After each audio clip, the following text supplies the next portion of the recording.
Today I'm going to be using the CRA method to solve the equation 17 plus 26, and then following that we're going to do a subtraction problem.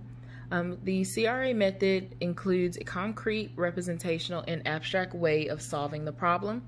So first we're going to start off with concrete, and if we look at the number 17, we see that there is 1 10 and there are 7 ones. So we want to add 1 10 and 7 ones.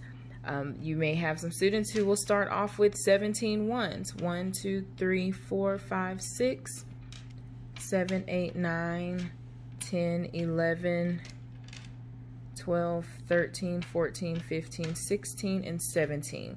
But we want to show them that we are able to exchange 10 of these ones, or 10 units, for 1 10 rod.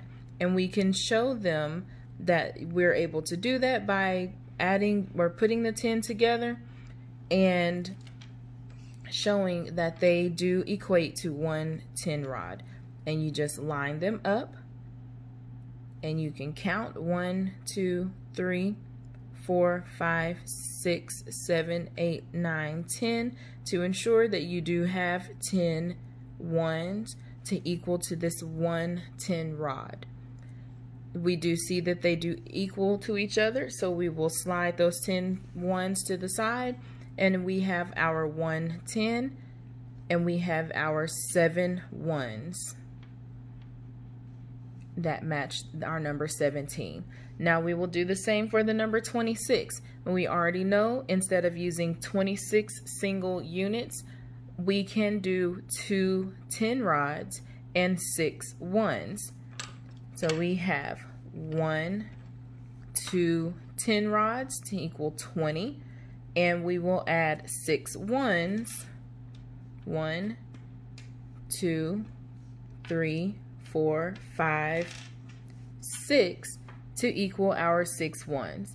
Now, if you look at this, it seems that we do have a lot of ones, so let's see if we have enough to add or exchange for 1 10 rod.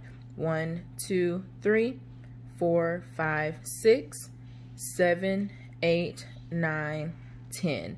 And if we line them up with the 10 rod, we see that they do equate to that 1 10 rod. So we can take those 10 single units and we will add a 10 rod. Now let's pull all of our base 10 blocks down together. And as we can count and see, we have 1, 2, 3, 4 10s and 1, 2, 3 1s. So we'll write that down, 4 10s and 3 1s. Now let's count to make sure that our number is correct. 10, 20, 30, 40, 41, 42, 43. And again, that shows us we have 4 10s and 3 1s. So now for representational, it's pretty much the same. We are just going to draw our base 10 blocks instead of using the actual base 10 blocks.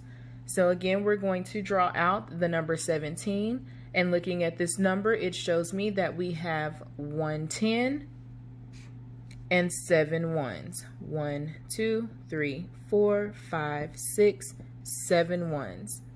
The number 26 has 2 10s, 1, 2, and 6 ones. 1, 2, 3, 4, 5, 6. Now again, we have a lot of ones, a lot of units. Let's go ahead and group them into groups of 10 to see if we are able to add a 10 rod. So we know for 17 we have 7, 1, 2, 3, 4, 5, 6, and 7. Now we want to add 3 more from this group so that we can have 10. So 7, 8, 9, 10. And we'll just draw a circle around those and cross that out because we are exchanging it for 1 10 rod. That leaves us with 3 1s. So now if we bring everything down that we have 1, 2, 3, 4 10s, and we have 1, 2, 3 1s. So our total sum is 43 because we have 4 10s and 3 1s. 1, 2, 3. Now we will do so. Now we're going to solve the actual equation in an abstract way, and that is just simply solving this equation with pen and paper, or pencil and paper. So 7 plus 6 is 13. Now if you look at the number 13, just write that on the side. You see that there are 3 1s and 1 10. We can't write 13 in the 1's place, but we can write our 3 that is in the 1's place in our 1's place value here. And our 1, we are just going to carry that 1 10 over to our 10's place.